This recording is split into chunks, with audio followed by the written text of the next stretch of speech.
Hello friends, this is Radha and welcome back to my channel Rama at study. Friends, आज के इस video में हम साइंस के कुछ इंपॉर्टेंट क्वेश्चंस को डिस्कस करने वाले हैं जो कि आपके सभी कॉम्पिटेटिव एग्जाम्स के लिए मोस्ट इंपॉर्टेंट है। चाहे वो रेलवे के किसी भी पोस्ट के लिए हो, यूपीपीसीएस का हो, टीचिंग के लिए किसी पोस्ट के लिए हो, सभी के लिए ये मोस्ट इंपॉर्टेंट क्वेश्चंस हैं। तो चलिए शुरू करते हैं फ्रेंड्स। आज का हमारा पहला क्वेश्चन है, पोलियो का टीका विकसित करने का श्रेय किसे जाता है? जोन्स साल्को, एल्वे ई सबीना, जे एल्बेर्डो या फिर जे पार्किंस, किसको जाता है फ्रेंड्स? तो पोलियो को टीका विकसित करने का श्रेय जोन्स साल्को को जाता है। Option A is right answer. Next है, पायरिया किसका रोग है? नाक का रोग है, मसूड़े का रोग है, हृदय का रोग है या फिर फेफड़े का रोग है? किसका रोग है? तो इस क्वेश्चन का राइट आंसर है ऑप्शन बी, मसूड़ा। यहाँ पे आपको टू है हो गया है। ऑप्शन बी मसूड़े का रोग है। जो पायरिया है वो मसूड़े में होता है। नेक्स्ट है आपका, NH4 स्क्वायर टू SO4 के अणु में कितने परमाणु होते हैं? 14, 15, 13 या फिर 12? कितने परमाणु होते हैं? तो इसका राइट आंसर है option B, 15। NH4 square SO4 में आपके 15 परमाणु होते हैं। नेक्स्ट है, DNA क्षारकों के सही युग्म का वर्णन कौन करता है? मीन्स कि इसमें से कौन सा वर्णन है, कौन सा युग्म है जो कि राइट है और वो DNA क्षारक के लिए सही पड़ता है? Guanine cytosine, adenine cytosine, guanine thymine या फिर थाइमिन साइटोसिन? कौन सा युग्म है जो कि राइट है? तो इस क्वेश्चन का राइट आंसर है option A, guanine cytosine. Option A is right answer. Next है, प्रभुत्व का सिद्धांत कहता है कि कुछ एलील प्रमुख है जबकि अन्य पुनरावर्ती हैं, सभी युग्म विकल्पी पुनरावर्ती हैं, सभी युग्म विकल्प प्रबल होते हैं या फिर कोई नहीं? इस क्वेश्चन का कौन सा आंसर, कौन सा ऑप्शन राइट है? तो फ्रेंड्स, प्रभुत्व का सिद्धांत कहता है कि कुछ एलील प्रमुख हैं जबकि अन्य पुनरावर्ती हैं। Option A is right answer. Next है, लेजर विकिरण का एक पुंज है, लेजर विकिरण का एक पुंज है जो कि गैर सुसंगत और मोनोक्रोमेटिक है, सुसंगत और मोनोक्रोमेटिक है, गैर सुसंगत और मोनोक्रोमेटिक है या फिर कोई नहीं? तो इस क्वेश्चन का राइट आंसर है ऑप्शन बी, सुसंगत और मोनोक्रेटिक। लेजर विकिरण का एक पुंज है जो सुसंगत और मोनोक्रोमेटिक है। Option B is right answer.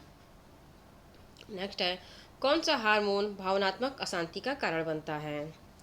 Thyroxine, oxytocin, वेसोप्रोसिन या फिर एड्रिनलिन? कौन सा है, कौन सा हार्मोन है जो कि आपके अशांति अशांति का कारण बनता है? इमोशनल जब आप होते हैं तो बहुत ज़्यादा कभी कभी होता है कि आपका मन अशांत रहता है, मीन्स कि आप एक जगह अपना कंसंट्रेशन नहीं कर पाते हैं, आपका मन घबराता है। तो ये किस कारण होता है? तो इसका राइट आंसर है ऑप्शन डी, एड्रिनलिन। जो आपका एड्रिनलिन हार्मोन है उसके कारण आपके बॉडी में थोड़े चेंजेस होते हैं, जिसकी वजह से आपके आपके बॉडी में मीन्स कि जो भावनात्मक चेंजेस आते हैं उसे इस हार्मोन की वजह से होता है। नेक्स्ट है, निम्न में से अधातु खनिज कौन सा है? बॉक्साइट, मैग्नीशियम, मैग्नीज या फिर जिप्सम? कौन सा है? तो इसका राइट आंसर है ऑप्शन डी, जिप्सम। जिप्सम आपका अधातु खनिज है। बाकी आपके जो तीनों हैं ये आपके धातु के कैटेगरी में आते हैं। नेक्स्ट है, हृदय का हृदय क्या है? SA नोड है, AV नोड है, HIS का बंडल है या फिर पर्किंजी फाइबर है? क्या है? तो इस क्वेश्चन का राइट आंसर है ऑप्शन ए, SA नोड है। हृदय का हृदय एक SA नोड है। नेक्स्ट है, छोटी माता रोग किस विषाणु के कारण होता है? वेरियोला, वेरिसेला, हर्पस सिम्प्लेक्स या फिर राइनो वायरस? किसके वजह से होता है? तो इसका राइट आंसर है ऑप्शन बी, वेरिसेला। यहाँ पे आपका वेरी होगा, वेरिसेला के कारण जो वेरिसेला विषाणु होता है इस वजह से आपको छोटी माता का रोग होता है। नेक्स्ट है, किस आधुनिक आवर्त सारणी में कोई आवर्त और उपधातु नहीं है? इसकी ऐसा कौन सा आवर्त सारणी है जिसमें कोई आवर्त और उपधातु नहीं है? तो 5, 6, 1, 7, 2, 3 या फिर 1, 2 में किस में है? तो इसका राइट आंसर है ऑप्शन बी, 1, 7। 1, 7 आधुनिक आवर्त सारणी में कोई भी आवर्त और उपधातु नहीं है। नेक्स्ट है, वे सभी तत्व जो रासायनिक अभिक्रिया में इलेक्ट्रॉनों को खोकर धनावेशित आयन बनाते हैं क्या कहलाते हैं?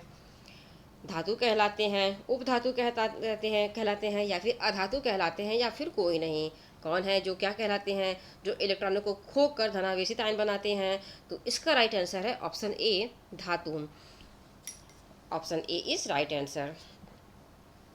नेक्स्ट है 54 ग्राम में कितने मोल होते हैं? मोल कितने मोल होते हैं, सॉरी यहाँ पे आपका मोल हो गया है, मोल होते हैं।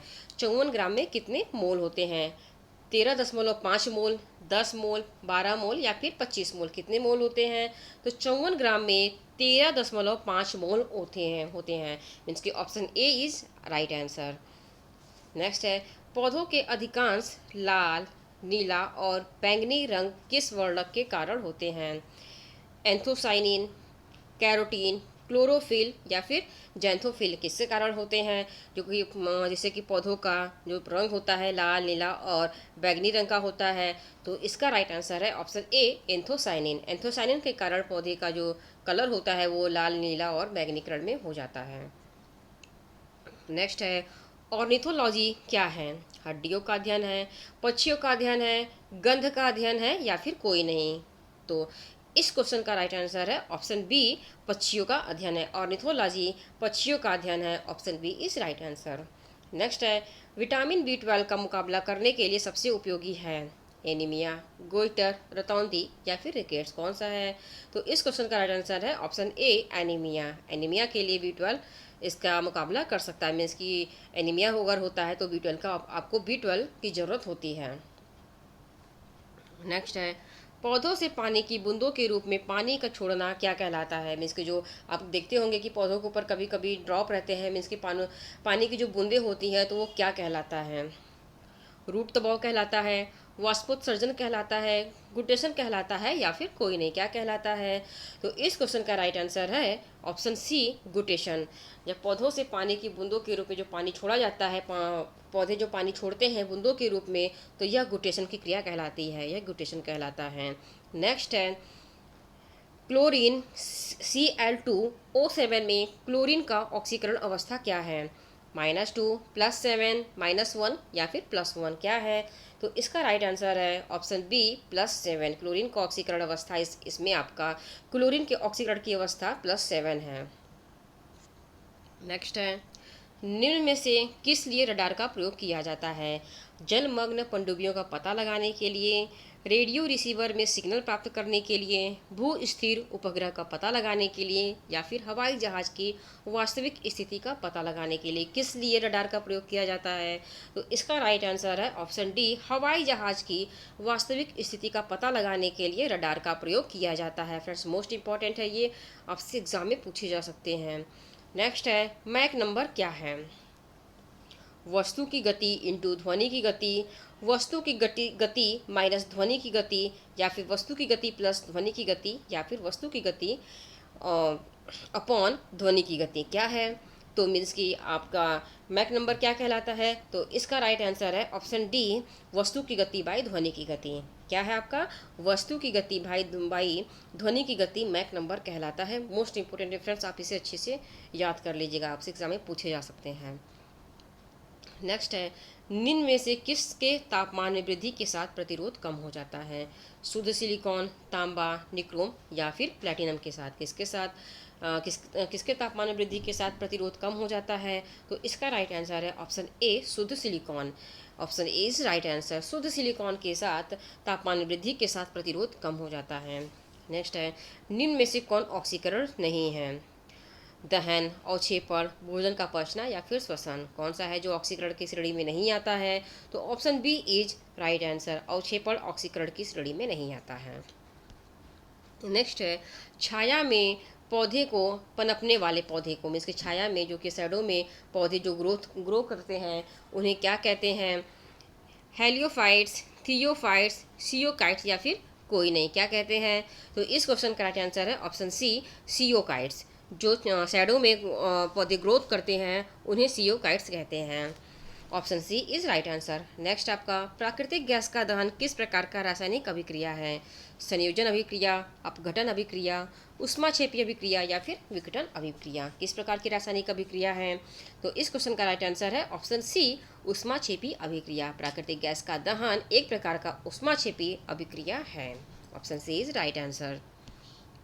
नेक्स्ट है मनुष्य में मुख्य श्वसन अंग क्या है? फेफड़ा, नाक, ट्रेकिया या फिर क्लोम क्या है, जिससे कि जो कि आपके श्वसन अंग का मुख्य पार्ट है।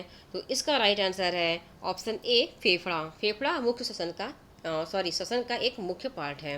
नेक्स्ट है, टायर्स को ट्रीट क्यों किया जाता है?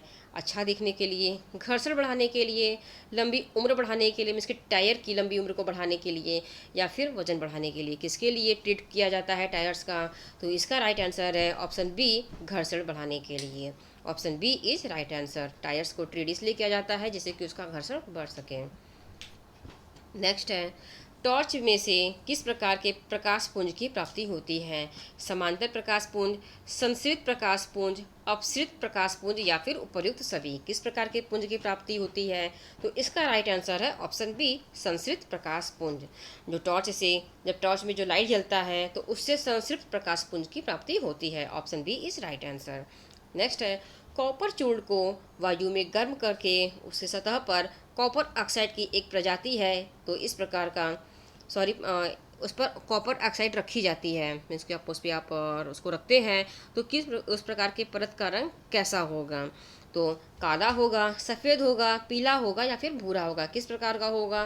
तो इसका राइट आंसर है ऑप्शन ए काला होगा। जब कॉपर चूर्ण को वायु में गर्म करके सतह पर कॉपर ऑक्साइड केक रखा जाता है तो उसका कलर क्या होगा? ब्लैक हो जाएगा। नेक्स्ट है, नेत्र लेंस में समायोजन की क्रिया होती है आइरिस के द्वारा, नेत्र लेंस के द्वारा, सिलियरी पेशियों द्वारा या फिर कार्निया के द्वारा। किसके द्वारा होती है? जो नेत्र लेंस में जो समायोजन की क्रिया होती है, मीन्स कि उसमें डाला जाता है, तो ये कौन सी क्रिया होती है? तो इसका राइट आंसर है ऑप्शन सी सिलियरी पेशियों के द्वारा। Option C is right answer. Next है, मीथेन किसके वायुमंडल में मौजूद है? सूर्य, बृहस्पति, मंगल या फिर उपर्युक्त सभी। किसमें है मीथेन? इसके किस वायुमंडल में मीथेन ज़्यादा पाया जाता है, किस ग्रह के? तो इसका राइट आंसर है ऑप्शन सी मंगल ग्रह पे मीथेन बहुत ही ज़्यादा पाया जाता है, इसलिए वो रेड कलर का होता है।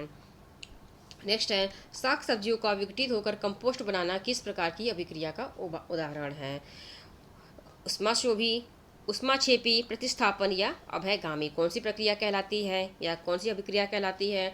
तो इसका राइट आंसर है ऑप्शन बी उष्माक्षेपी क्रिया कहलाती है। Option B is right answer. Next है, उच्च रक्तचाप की अवस्था को क्या कहते हैं? हाइपोटेंशन, हाइपरटेंशन, पक्षाघात या फिर कोई नहीं। क्या कहते हैं? जब उच्च रक्तचाप की अवस्था होती है तो इसे ऑप्शन बी हाइपरटेंशन कहते हैं। Option B is right answer. Next है, पृथक्करण का नियम किसने दिया था? डार्विन ने, मेंडल ने, एसिरियंस ने या फिर सभी ने दिया था। किसने दिया था? तो इसका राइट आंसर है ऑप्शन बी मेंडल ने पृथक्करण का नियम दिया था। नेक्स्ट है, निकट दृष्टि दोष वाले व्यक्ति के चश्मे में कौन सा लेंस लगा होता है? उत्तल लेंस, अवतल लेंस, इनफोकस लेंस या फिर बेलनाकार लेंस। कौन सा लेंस लगा होता है? तो इसका राइट आंसर है ऑप्शन बी अवतल लेंस। जिनको निकट दृष्टि दोष होता है उनके चश्मे में अवतल लेंस लगा होता है। नेक्स्ट है, मैग्नीशियम के रिबन के दहन होने पर किस प्रकृति का लौह उत्सर्जित होता है? लौह, तो लाल और चमकदार, नीला चमकदार, श्वेत चमकदार या फिर हरा चमकदार। किस प्रकार का लौह उत्सर्जित होता है जब मैग्नीशियम के रिबन को जलाया जाता है? तो इसका राइट आंसर है ऑप्शन सी श्वेत चमकदार। Option C is right answer. Next है, सिरका में कौन सा अम्ल पाया जाता है? लैक्टिक अम्ल, साइट्रिक अम्ल, एसिटिक अम्ल या फिर मेथनॉल अम्ल। कौन सा अम्ल पाया जाता है? तो सिरका में ऑप्शन सी एसिटिक अम्ल पाया जाता है। Option C is right answer. Next है, ब्रेन ट्यूमर को हटाने के लिए और कैंसर के इलाज में इस्तेमाल होने वाला आइसोटोप कौन सा है? U-235, Na-24, आयोडीन या फिर को-60। कौन सा है? तो इसका राइट आंसर है ऑप्शन डी को-60। ब्रेन ट्यूमर को हटाने के लिए या फिर कैंसर के इलाज में जो आइसोटोप इस्तेमाल होता है वह को-60 है। नेक्स्ट है, तेज प्रकाश में पुतली का आकार कैसा हो जाता है? बड़ा हो जाता है, छोटा हो जाता है, कोई परिवर्तन नहीं होता या फिर इनमें से कोई नहीं। तो जब तेज प्रकाश में जो पुतली का आकार होता है वह ऑप्शन बी छोटा हो जाता है। Option B is right answer. Next है, रोगियों के नाक, कान, गला इत्यादि की जांच के लिए डॉक्टर किस दर्पण का उपयोग करते हैं? समतल दर्पण, उत्तल दर्पण, अवतल दर्पण या फिर इनमें से कोई नहीं। तो डॉक्टर किस प्रकार के दर्पण का उपयोग करते हैं? तो इसका राइट आंसर है ऑप्शन सी अवतल दर्पण। Option C is right answer. Next है वायुमंडल में सामान्यतः कार्बन डाइऑक्साइड कितना पाया जाता है, CO2 कितना पाया जाता है, 78%, 21%, 4% या फिर 0.03%, कितना परसेंट पाया जाता है। तो इसका राइट आंसर है ऑप्शन डी 0.03%। वायुमंडल में सामान्यतः कार्बन डाइऑक्साइड 0.03% पाया जाता है। फ्रेंड्स, ये रहे आपके साइंस के मोस्ट इंपॉर्टेंट क्वेश्चन जो कि आपके सभी कॉम्पिटेटिव एग्जाम्स के लिए मोस्ट इंपॉर्टेंट है। मिलते हैं अगले वीडियो में एक नए टॉपिक के साथ। वीडियो अगर अच्छी लगी हो तो चैनल को सब्सक्राइब कर दीजिए, लाइक और शेयर भी कर दीजिए। Thank you.